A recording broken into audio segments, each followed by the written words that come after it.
Halo semuanya, kembali lagi sama gue Ani di konten Coding Journey. Di episode kali ini gue akan bikin tutorial cara untuk memasang GraphQL di aplikasi Golang. Seperti itu ya. Oke, let's get started. Hope you enjoy the video. Oke, pertama kita akan install dulu ya GraphQL-nya di Golang project kita. Lalu kita juga akan bikin 3 API. Yang pertama get, add, sama get detail ya untuk user, dan terakhir adalah untuk testing ya. Kita langsung mulai ke tutorialnya.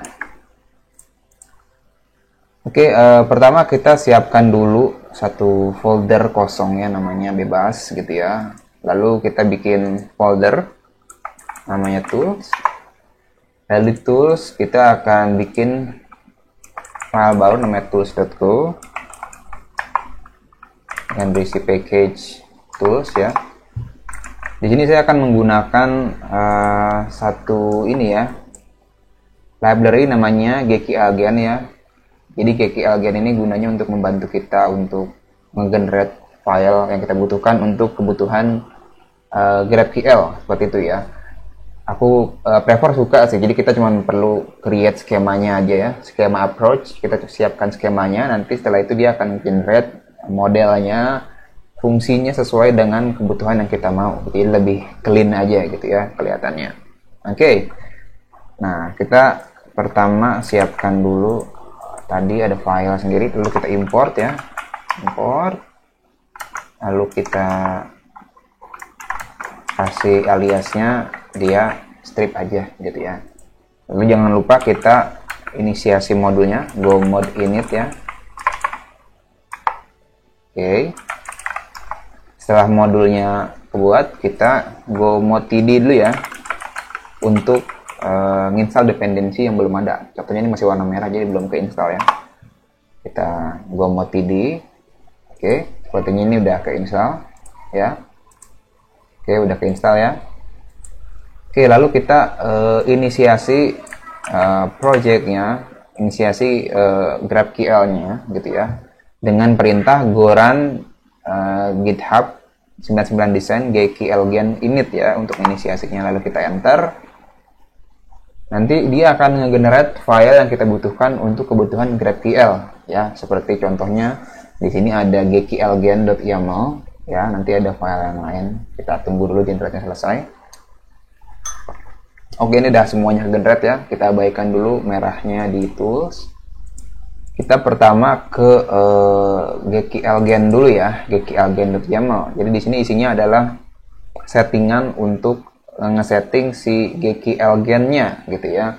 Nah, jadi saya nggak mau terlalu dalam di GQLGen. Kurang lebih ini saya jelasin sedikit aja ya. Jadi untuk skemanya nanti kita akan taruh di folder mana gitu ya di sini tuh. Kita bisa set atau custom gitu ya. Sekarang kita taruh di sini aja di folder graph, lalu di file yang berakhiran dengan graph.qls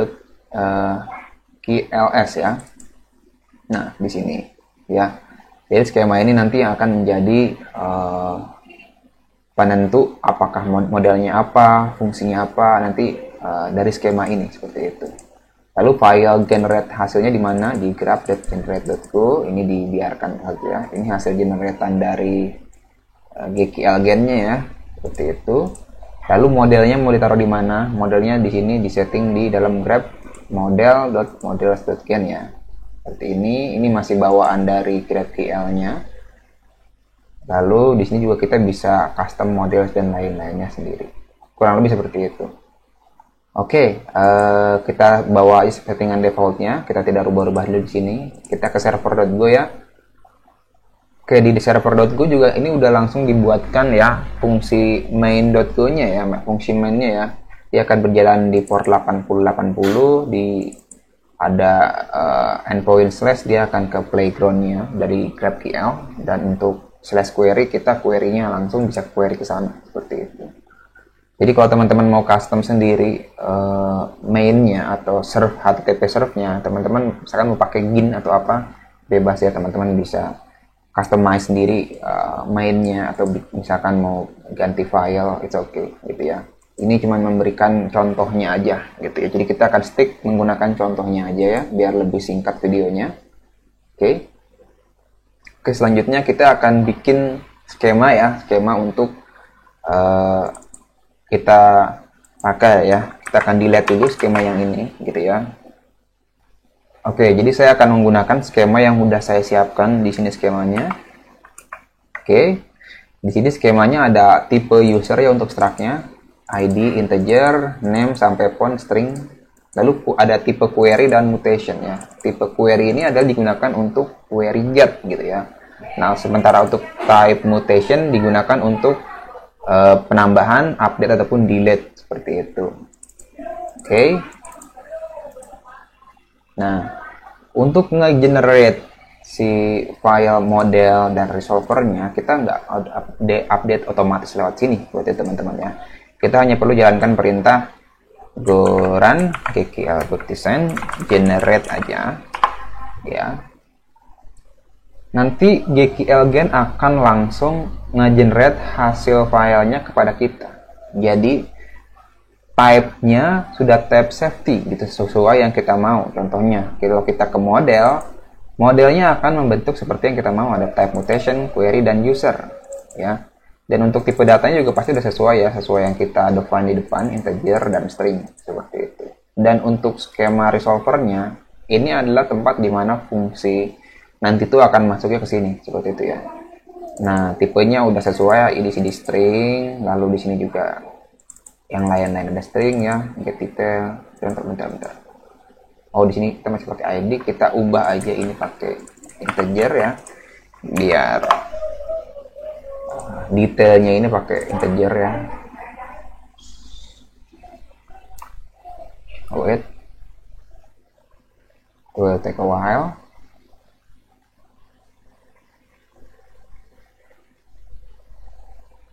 Oke, ini udah berubah ya jadi integer ya. Dia akan otomatis update sendiri dari GKL-gen-nya. Seperti itu. Nah, oke, di sini karena di sini isinya belum ada fungsinya, masih panik semua ya. Jadi pasti bakal panik ya kalau kita jalankan GraphQL-nya. Oke, sebelum ke sana kita pertama bikin folder dulu namanya config ya. Nah, di dalam config ada, kita akan bikin db.go ya. Isinya adalah untuk connection database gitu ya. Kita akan menggunakan PostgreSQL. Nah, jadi saya akan pakai settingan database yang udah saya bikin sebelumnya. Teman-teman bisa ikutin ya. Nah, di sini saya menggunakan GORM ya untuk koneksi database-nya ya. Lab dari GORM dan menggunakan Postgres juga untuk database-nya. Di sini seperti lihat ada init function initdb untuk menginisiasi database. Lalu juga ada settingan untuk database-nya ya. Di sini saya menggunakan localhost, username dan passwordnya Postgres, database-nya Go GraphQL ya, seperti itu. Nah, karena ini masih merah, kita jalankan dulu go mode td ya, agar dependensinya ke install.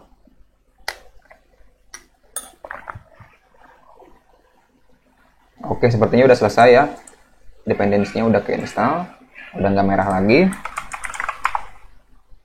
Lalu kita siapkan database-nya, jangan lupa teman-teman ya. Teman-teman juga perlu siapkan database-nya untuk mengetes fungsinya. Di sini saya udah bikin database namanya Go GraphQL di Postgres ya. Lalu ada table users ya. Ada table users dengan ID, name, email, address, dan font ya untuk field-nya. Untuk tipe datanya integer untuk ID, untuk yang lainnya ini string ya, in text dan varchar seperti itu. Oke, sekarang kita akan bikin fungsinya ya untuk get user, get detail, dan create user. Nah, untuk fungsi ini saya udah bikin, jadi teman-teman bisa langsung ikutin aja ya untuk mempercepat videonya. Oke, ini fungsi untuk get usernya ya. Oh, tapi di sini masih merah sebentar. Sebelum ke situ kita harus ke resolver dulu ya. Jadi resolver ini adalah dimana kita bisa mempassing parameter atau value apapun gitu ya, dependency injection ya untuk aplikasi kita gitu ya. Di sini saya ingin nge-inject db ya, GORM.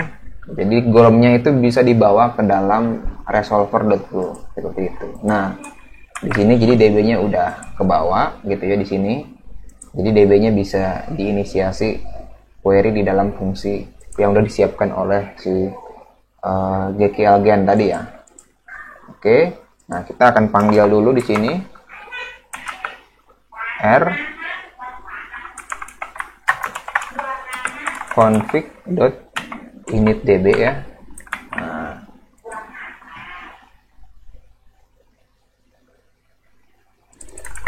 untuk memanggil inisiasi database ya, initdb, lalu kita panggil di resolver ya. Oke, jadi GraphQL kita bisa menerima koneksi database gitu ya. Jadi nggak hanya catch saja, tapi bisa menerima koneksi database ya. Oke, kalau sudah seperti ini kita bisa tes ya untuk fungsi get usernya dulu. Kita jalankan fungsi goran server.to. Oh, sebelum itu saya mau spesifikasiin ya. Kadang kalau di Windows tuh suka agak rese ya. Oke, kita run. Oke, dia udah jalan di 80-80 ya. Kalau kita ke 80-80, kita akan munculkan ini namanya GraphQL Playground-nya ya, dimana kita bisa ngetes query kita di sini gitu ya. Ini ada query-query yang sudah saya pakai sebelumnya, dia nge-catch sepertinya. Karena kita hanya ada get user, kita akan pakai get user dulu. Lalu kita run ya. Oke, ini ada munculin datanya sesuai di database kita. Ada Jendo dan Andi gitu ya. Contoh misalkan saya hanya ingin memunculkan phone sama address aja, sama ID sama name aja gitu ya, nggak mau memunculkan address sama phone. Nah, ini juga akan memunculkannya sesuai dengan yang di request oleh user gitu ya. Misalkan front end hanya ingin minta ID dan name aja, itu juga tidak memunculkan seluruh fieldnya seperti itu. Jadi lebih fleksibel ya, karena GraphQL ini adalah untuk API query language seperti itu. Nanti mungkin saya akan jelaskan di depan, tapi saya lupa. Oke. Contoh juga kalau mau dimunculin semuanya bisa juga seperti itu. Oke. Sekarang kita akan bikin query untuk get detail sama create user ya. Tadi karena belum. Oke, di sini saya sudah siapkan query fungsi untuk query ke create user ya, create user dan get user detail ya. Di sini saya pakai GORM. Sebenarnya sama aja kalau teman-teman mau pakai query biasa juga tidak masalah. Jadi ini biar simple aja kita pakainya GORM gitu ya. Nah, setelah itu kita akan langsung cek lagi ya kegunaannya, apakah udah bisa dipakai gitu. Sekarang kita akan tes dulu untuk get user detailnya ya. Di sini saya akan menggunakan ID 5 ya. Andi, kalau kita jalankan dia akan memunculkan ya langsung ID 5 Andi gitu ya. Kalau kita memunculkan addressnya dan phone misalkan, itu juga langsung memunculkan address dan phone, customize sesuai dengan yang kita minta di depan seperti itu. Oke, sekarang kita akan mulai untuk create-nya ya. Untuk create-nya ini akan lebih panjang karena di sini specify nama fungsinya apa dulu. Nah, fungsi itu yang ada di skemanya ini ya teman-teman. Nah, ini nih nama skemanya create user. Jadi dia bakal manggil sesuai dengan nama fungsinya gitu ya. Contoh di sini namanya Roger, emailnya Roger, yang lainnya kita samakan saja ya. Oke, dia langsung kebuat ya. Kalau kita jalankan ID-nya 6, namanya Roger. Kalau kita cek di database dia akan menyimpan seperti itu ya. Namanya Roger, emailnya roger@example.com. Seperti itu ya. Kalau kita run lagi di query, dia akan munculin 3 sekarang ya. Seperti itu teman-teman. Oke, kurang lebih seperti itu sih untuk implementasi GraphQL di Golang gitu ya. Nah, Bang, kalau misalkan saya pingin manggil jadi Postman seperti apa? Oke, itu bisa juga ya. Ini saya akan coba untuk bagaimana cara manggil GraphQL API di Postman gitu ya. Karena kita biasa mostly menggunakan Postman gitu ya. Oke, di sini saya udah bikin collection ya, sesuai dengan masing-masing get user, get detail sama create ya. Nah, untuk get usernya dia langsung ke /query ya teman-teman, karena kita tadi siapkan handle-nya ke /query ya. /query nanti dia akan pakai di JSON ya, di body dengan raw JSON, objeknya query, lalu di sini query get user yang tadi ini di sini ya, di copy gitu ya ke sini. Nah, kita send. Nah, kita akan munculin ya, sama seperti yang tadi, seperti itu. Ini juga kita bisa buang kalau misalkan kita nggak mau pocam address gitu ya. Nah, jadi customize sama seperti yang tadi, seperti itu. Oke, sekarang kita ke get detail ya, user detail. Nah, di sini agak sedikit berbeda ya. Sebelumnya kan hanya seperti ini ya untuk yang detail nih. Lalu ada parameternya dan keluarannya mau apa gitu ya.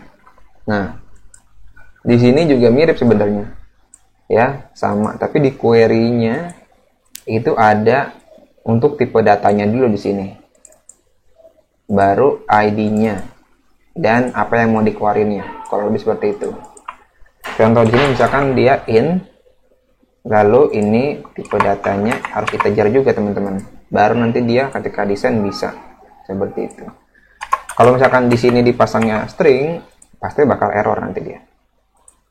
Oh enggak ya, oh this is weird.